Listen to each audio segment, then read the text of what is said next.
From him being proven wrong on multiple occasions to his problematic stances on things like the Me Too movement, here's why people should never listen to Jordan Peterson. Now, even if you're a fan of his, you've got to admit he's been wrong on more than one occasion.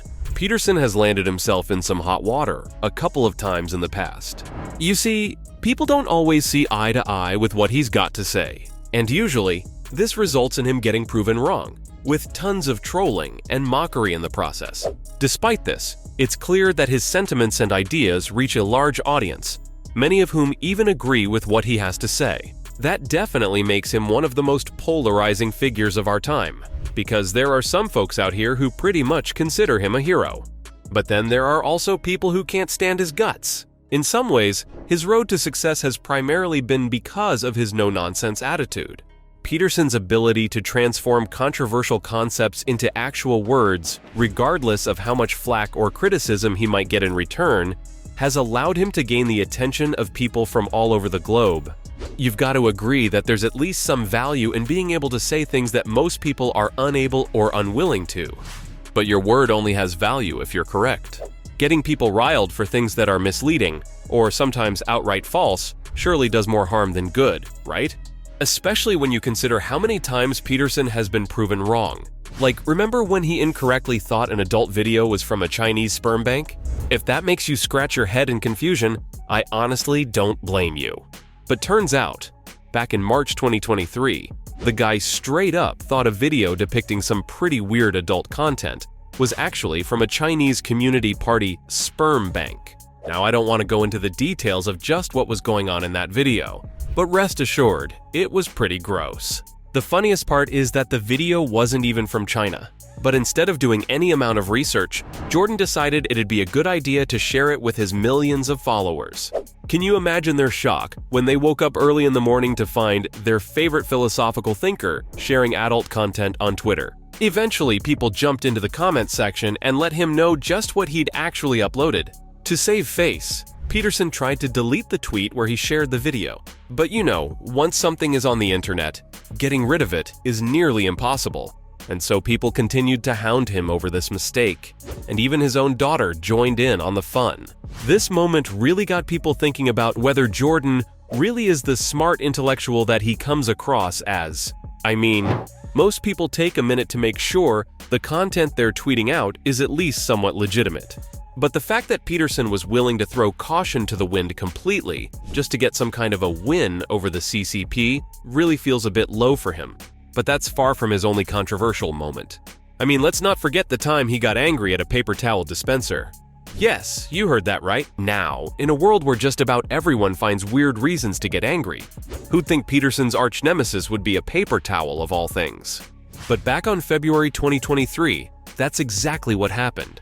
Peterson threw a fit about so-called woke moralists, who were forcing him to be conservative with the amount of paper towels he was allowed to use while in the restroom. I wish I was kidding. Apparently, the paper towel he found in a public restroom had a recommendation that said not to use more than an arm's length. And Peterson took that like a personal insult, spewing out statements about how moralists like this aren't ever going to be able to make any change or save the world. I mean, regardless of what you think about that sort of activism, surely you can see how this is a bit of an overreaction over something written on a paper towel, right? Obviously, people found his stance a bit controversial, especially when he doubled down and called out paper towel tyranny. But hilariously enough, some of his fanboys were even posting pictures of them wasting paper towels in public restrooms, as if they were making some amazing political statement. That said, most people found his anger over this whole situation super strange and felt it gave them a good enough reason to never listen to what he's got to say again. And honestly, when you hear his thoughts on climate change, you'll probably join them. So by now, most people would tell you that climate change is a reality, and it's high time to wake up to that fact. But Peterson apparently disagrees. While on the Joe Rogan Experience, Jordan talked about how he thinks climate change scientists, the people who've dedicated their lives to studying the subject, aren't actually right about climate change. In fact, Peterson straight up accused them of messing up the stats and figures to paint a picture of climate change that's very different from reality. According to Jordan, the climate is affected by tons of factors. But these so-called experts only pick and choose the parts of the data that best suit their agenda, and well, because of this, their specific explanations are only those that fit their narratives. Peterson genuinely believes there's some kind of global conspiracy to get people to worry about climate change, despite it being a very documented phenomenon. And hold on, because I haven't gotten to the best part yet. Jordan also added that he thinks the scientists are off by at least 100 years, and that whatever doomsday or apocalypse-level threat they might be talking about isn't gonna happen for a very long time, even if folks continue to raise their carbon footprint. Peterson's views on the topic upset a ton of people, many of whom felt like he was totally wrong about climate change. And there's another thing that he was pretty incorrect about. Yep, I'm talking about Bill C-16 in Canada. For those unfamiliar, Peterson's total opposition to this bill was one of the first times he entered the limelight, at least as far as mainstream media is concerned. This bill aimed to broaden human rights protections to include gender identity, especially shielding transgender individuals from discrimination. But Jordan felt like it was totalitarian and would force people into something called compelled speech. You know, like you could be fined or worse if you got someone's pronouns wrong. Now, here's the catch: the actual text of the law didn't explicitly mention pronouns. At the time, legal experts clarified that the fear of forced pronoun use was a misunderstanding. Fast forward a few years, and C-16 hasn't resulted in any charges related to pronoun usage. So all the fear-mongering Jordan was doing at the time didn't really amount to much. You'd think that he'd at least change his stance, now that he's been proven false by time. But nope. He's still staying just as persistent as he was back when the bill was first introduced. Critics can't help but question whether Jordan was actually misunderstanding what the purpose of the law was, or if he used it as a way to spark rage in people, just to gain their attention. Either way, his current popularity definitely tells you that the strategy worked out for him. But it did mean that some people signed off from listening to him permanently. And if you haven't done the same, this next reason might convince you. Turns out Peterson had some really problematic things to say about the Me Too movement. He aired some of these takes during a chat with National Post columnist Christy Blatchford.